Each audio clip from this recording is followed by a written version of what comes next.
ಪ್ರಜಾಧ್ವನಿ ಇದು ಪ್ರಜೆಗಳ ನಂಬಿಕೆಯ ಧ್ವನಿ. Lakshmeshwar breaking news. ಪ್ರಧಾನಿ ನರೇಂದ್ರ ಮೋದಿ ನೇತೃತ್ವದ ಕೇಂದ್ರ ಸರ್ಕಾರ ಸುಭದ್ರವಾಗಿದೆ. ಸರ್ಕಾರದ ಯೋಜನೆ ತ್ವರಿತಗತಿಯಲ್ಲಿ ಅನುಷ್ಠಾನಕ್ಕೆ ಬರುತ್ತಿವೆ ಎಂದು ಕೇಂದ್ರ ಸಚಿವ ಪ್ರಹ್ಲಾದ್ ಜೋಶಿ ಹೇಳಿದರು. ಲಕ್ಷ್ಮೇಶ್ವರದ ಮಾರ್ಗವಾಗಿ ಸಿರಟ್ಟಿಗೆ ತೆರಳುವ ಸಂದರ್ಭದಲ್ಲಿ ಶಾಸಕ ಡಾಕ್ಟರ್ ಚಂದ್ರರಾವ್ ಲಮಾಣಿಯವರು ಭಾನುವಾರ ಲಕ್ಷ್ಮೇಶ್ವರದ ಬಾಲಾಜಿ ಆಸ್ಪತ್ರೆಯಲ್ಲಿ ಏರ್ಪಡಿಸಿದ್ದ ಪೂಜಾ ಕಾರ್ಯಕ್ರಮದಲ್ಲಿ ಭಾಗವಹಿಸಿ ನಂತರ ಸುದ್ದಿಗೋಷ್ಠಿ ಉದ್ದೇಶಿಸಿ ಅವರು ಮಾತನಾಡಿದರು. ಈ ಸಂದರ್ಭದಲ್ಲಿ ಸಿರಟ್ಟಿ ಮಂಡಲ ಬಿಜೆಪಿ ಅಧ್ಯಕ್ಷ ಸುನೀಲ್ ಮಾನ್ಸೇಟ್ರ, ರವಿ ದಂಡೇನ, ವೆಂಕಟೇಶ್ ಕುಲಕರ್ಣಿ, ನಿಂಗಪ್ಪ ಬನ್ನಿ, ಬಸವರಾಜ್ ಚಕ್ರಸಾಲಿ, ಪುರಸಭೆ ಸದಸ್ಯರಾದ ವಾಣಿ ಹತ್ತಿ, ಕವಿತಾ ಶಿರಸೂರಿ, ಪೂರ್ಣಿಮಾ ಪಾಟೀಲ, ಮಹದೇವಪ್ಪ ಅಣ್ಣಿಗೇರಿ, ನಂದಾ ಧರ್ಮಾಯತ, ಶೈಲಾ ಆದಿ, ಬಿಡಿ ಪಲ್ಯದ, ಗಿರೀಶ್ ಚೌರಡ್ಡಿ, ನವೀನ್ ಬೆಳ್ಳಟ್ಟಿ, ನೀಲಪ್ಪ ಹತ್ತಿ, ರುದ್ರಪ್ಪ ಹುಂಚಗಿ, ಅನಿಲ್ ಮುಳುಗುಂದ, ಸಂತೋಷ್ ಜಾವೂರ್ ಸೇರಿದಂತೆ ಮತ್ತಿತರರು ಇದ್ದರು. ವರದಿ ನಾಗರಾಜ್ ಹೆಣಗಿ, ಪ್ರಜಾಧ್ವನಿ, ಲಕ್ಷ್ಮೇಶ್ವರ. ಅವರು ಇಂದು 4 ತಿಂಗಳೊಳಗೆ ಕೇಂದ್ರ ಸರ್ಕಾರ ಬೀಳ್ತೈತೆ ಅಂತ ಸ್ಟೇಟ್ಮೆಂಟ್ ಕೊಟ್ಟರು ಸರ್. ತಮ್ಮದೇನು ಸರ್ ಇದ್ರ ಬಗ್ಗೆ?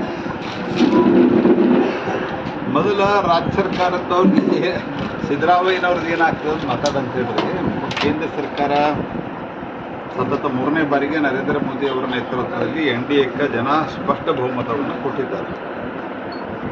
ಅವರು ಈ ಸಿದ್ದರಾಮಯ್ಯನವ್ರ ಪರಿಸ್ಥಿತಿ ಗಂಭೀರ ಆಗಿರೋದ್ರಿಂದ ಅವರಿಗೆ ಕನಸು ಬಿಡ್ತಾ ಇದೆ.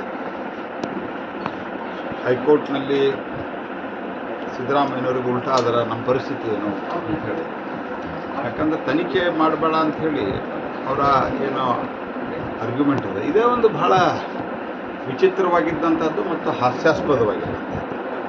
ಹಾಗಾಗಿ ಅವರು ತಮ್ಮ ಸರ್ಕಾರ ನೋಡ್ಕೊಳ್ಳಿ, ಕೇಂದ್ರ ಸರ್ಕಾರ ಅತ್ಯಂತ ಸುಭದ್ರವಾಗಿದೆ ಮತ್ತು ಕೇಂದ್ರ ಸರ್ಕಾರದ ಎಲ್ಲ ನಿರ್ಣಯಗಳು ಸಹಿತ ಅತ್ಯಂತ ತ್ವರಿತಗತಿಯಲ್ಲಿ ಆಗ್ತದೆ. ಸರ್, ಈಗ ಮೋಡ ಹಗರಣ ಬಗ್ಗೆ ಪ್ರಾಸಿಕ್ಯೂಷನ್ ನಡೀಲಿಕ್ಕತ್ತದ. ಇವರು ಕಾಂಗ್ರೆಸ್ ಅವರೆಲ್ಲ ಸ್ಟ್ರೈಕ್ ಮಾಡ್ಲಿಕ್ಕತ್ತಾರ.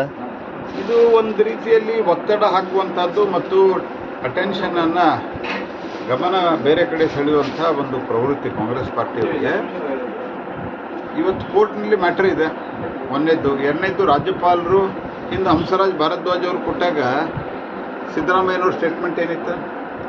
ಅವತ್ತು ಖಾಸಗಿ ವ್ಯಕ್ತಿಗಳ ದೂರು ಕೊಟ್ಟಿದ್ದಾರಲ್ಲ, ಮತ್ತು ಅವತ್ತಾಗಿ ನೀವು ಸ್ಟೇಟ್ಮೆಂಟ್ ಕೊಟ್ರಿ?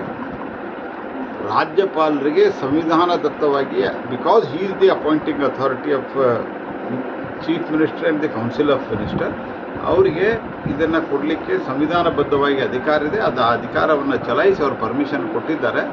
ಮತ್ತು ತನಿಖೆ ಬೇಡ ಅಂತ ಹೇಳಿ ನೀವು ಭಯ, ನೀವೇನು ತಪ್ಪು ಮಾಡಿರಲಿಲ್ಲ ಅಂದರೆ ನೀವು ತನಿಖೆ ಮಾಡಬೇಡ ಅಂತ ಯಾಕೆ ಹೇಳ್ತಾ ಇದ್ದೀರಿ? ನೀವು ನಮ್ಮ ಬಾಲ್ಯಸ್ಥ ಲಿಂಗಾಯತ ಸ್ವಾಮಿಗಳು ಇದಕ್ಕೆ ಸಿರೇಟ್ ಮಠಕ್ಕೆ ಆಗಿದ್ದಾರೆ ಸರ್. ಈಗ ನೀವು ಬಾಲ್ಯಸ್ಥ ಮಠಕ್ಕೆ ಸಿರೇಟ್ ಮಠಕ್ಕೆ ಹೊಂಟಿದ್ದೀರಿ. ಉದ್ದೇಶ ನಮ್ಗೆ ಗೊತ್ತಾಗ್ತಾ ಇಲ್ಲ ಸರ್. ಇಲೆಕ್ಷನ್ದೊಳಗೆ ಎಲ್ಲ ಮೂವ್ಮೆಂಟ್ ಒಳಗೆಲ್ಲ ಹಿಂಗೆಲ್ಲ ಇದಾಗಿದ್ದು. ಇಲ್ಲ, ಇವರು ನಮ್ಮ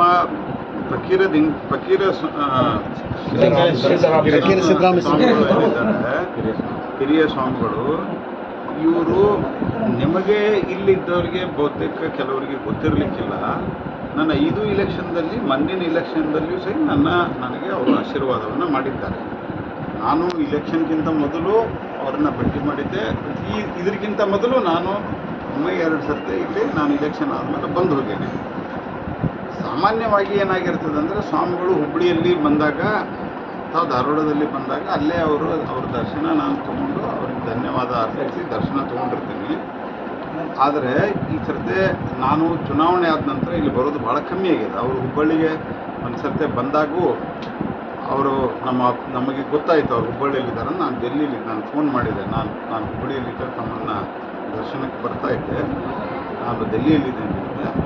ಅವರು ಸ್ವಾಮಿಗಳು ಭಾಳ ಪ್ರಾಂಜಲ ಮನಸ್ಸಿನಿಂದ, ಹಿರಿಯ ಸ್ವಾಮಿಗಳು ಏನು ಹೇಳಿದರು ಅಂದರೆ, ನೀವು ಭಾಳ ದೊಡ್ಡ ಜವಾಬ್ದಾರಿಗಳಾಗಿದ್ದೀರಿ, ನಿಮ್ಗೆ ಆದಾಗ ನೀವು ಬಂದು ಭೇಟಿ ಆಗ್ರಿ ಅಂತ.